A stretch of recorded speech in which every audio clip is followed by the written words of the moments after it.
നാവിന് എല്ലില്ലാത്തതുകൊണ്ട് എന്തും വിളിച്ചു പറഞ്ഞ് ശ്രദ്ധിക്കപ്പെടാം എന്ന് ധരിക്കുന്നവരുണ്ട്. പ്രത്യേകിച്ചും തെരഞ്ഞെടുപ്പ് കാലത്ത്. കോൺഗ്രസ് നേതാവ് രാഹുൽ ഗാന്ധിക്കെതിരെ അധിക്ഷേപ പരാമർശവുമായി രംഗത്തെത്തിയിരിക്കുകയാണ് PV അൻവർ MLA.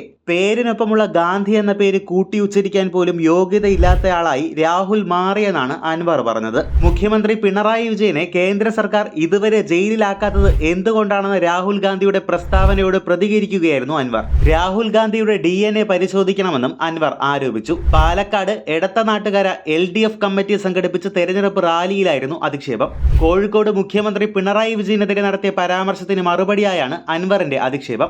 രാഹുൽ ഗാന്ധി, ആ പേരിനൊപ്പമുള്ള ഗാന്ധി എന്ന പേര് കൂട്ടി വിളിക്കാൻ അർഹതയില്ലാത്ത ഒരു നാലാംകിട പൗരനായി രാഹുൽ മാറി. ഞാൻ മാത്രമല്ല ഇത് പറയുന്നത്. നെഹ്റു കുടുംബത്തിന്റെ ജനറ്റിക്സിൽ ജനിച്ച ഒരു വ്യക്തിക്ക് അങ്ങനെ പറയാൻ കഴിയുമോ? എനിക്ക് ആ കാര്യത്തിൽ നല്ല സംശയമുണ്ട്. രാഹുൽ ഗാന്ധിയുടെ DNA പരിശോധിക്കണം. രാഹുൽ ഗാന്ധി മോദിയുടെ ഏജന്റാണോ എന്ന് സംശയിക്കേണ്ട സ്ഥിതിയിലേക്കാണ് കാര്യങ്ങൾ പോകുന്നതെന്നാണ് അൻവർ പറഞ്ഞത്. മുഖ്യമന്ത്രി പിണറായി വിജയനെ കേന്ദ്ര സർക്കാർ ഇതുവരെ ജയിലിലാക്കാത്തത് എന്തുകൊണ്ടാണെന്ന് രാഹുൽ കേരളത്തിൽ നടത്തിയ തെരഞ്ഞെടുപ്പ് പ്രചാരണ റാലിയിൽ ചോദിച്ചു. രാജ്യത്ത് BJP എതിർക്കുന്ന 2 മുഖ്യമന്ത്രിമാർ ജയിലിലാണ്. പക്ഷേ പിണറായി വിജയനൊന്നും സംഭവിക്കുന്നില്ലെന്നും രാഹുൽ പറഞ്ഞു. ഇതിനെ ചോദ്യം ചെയ്ത് CPM നേതാക്കൾ രംഗത്ത് വന്നിരുന്നു.